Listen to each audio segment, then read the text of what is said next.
What if the biggest moments in history weren't just a series of random accidents? What if they were actually chapters in a story that was written long before the main characters even showed up on stage? We're going to look at how history, sometimes, is written in advance. So these words right here are about a world-changing king named Cyrus. But here's the incredible part. The prophet Isaiah wrote them down about a century and a half before Cyrus was even born. So yeah, our story kicks off with a prophecy that seems to defy all logic, and frankly, all of history. I mean, just look at the timeline here. It's astounding. Around 700 BC, the name Cyrus gets written down. Then a full 150 years, think about that, 150 years go by before this man is born, rises to power, and does exactly what the prophecy said he would. This is not a lucky guess. This is history written before it happened. And here's the crucial point. God chose this man, Cyrus, a pagan king who didn't even worship him, to carry out a specific plan. The scripture puts it so plainly, I call you by your name, though you do not know me. That is a staggering thought, right? A powerful king totally unaware that his entire life's work is part of a divine blueprint. So, how did this prophecy actually play out?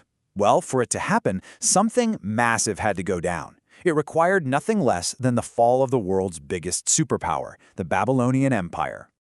And I mean, think about that. The mighty Babylonian Empire, this fortress of power and pride, was just gone in a single night.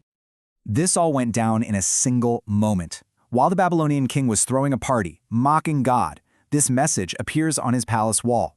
And as he's reading it, Cyrus's army is literally taking the city. Not through some long, bloody siege, but with stunning ease. The empire was weighed, it was found wanting, and it was handed over. Just like that. So how does all this happen? Well, this verse right here gives us the key.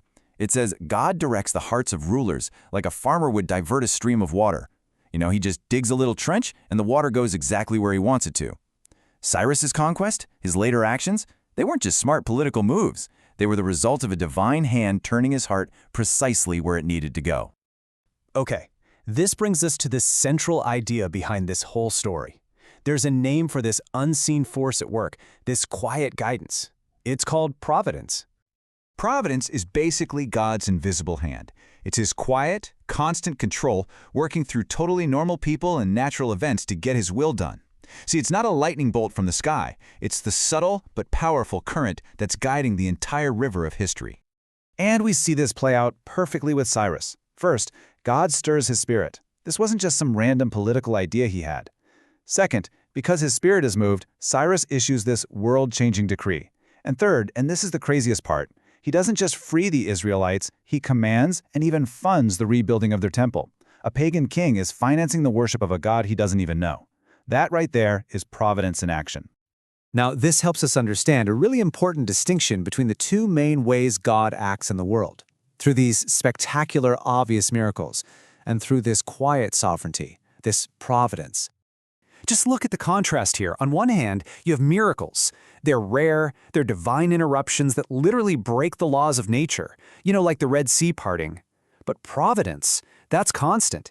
It works through the natural laws. It's unseen, it's gradual, like a king having a change of heart or a chance meeting that changes everything. See, miracles are the exception, providence is the rule. I mean, just take the story of Joseph. The guy was betrayed by his own brothers, sold into slavery, falsely accused, and thrown in prison. Every single step looked like a complete disaster. And yet, through all of that, God was raising him up to save entire nations from starving. As Joseph himself said later, "You guys meant all this for evil against me, but God meant it for good."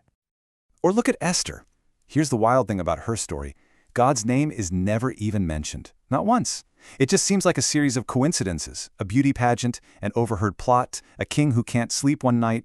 But God's hand is clearly at work, weaving everything together, placing her exactly where she needed to be for such a time as this. Okay, so this brings up a really big question. What's the ultimate goal here? Why does God work this way? Sometimes with loud miracles and other times with this quiet providence. What's the point? I think a lot of us ask this, especially when we're hurting. Why not just fix it? Why not just send a miracle? And the answer is that God's plan is so much bigger than our temporary comfort. He is aiming for something far more significant, far more eternal. The story of Lazarus is the perfect example. Jesus finds out his friend is sick, and he deliberately waits. Why?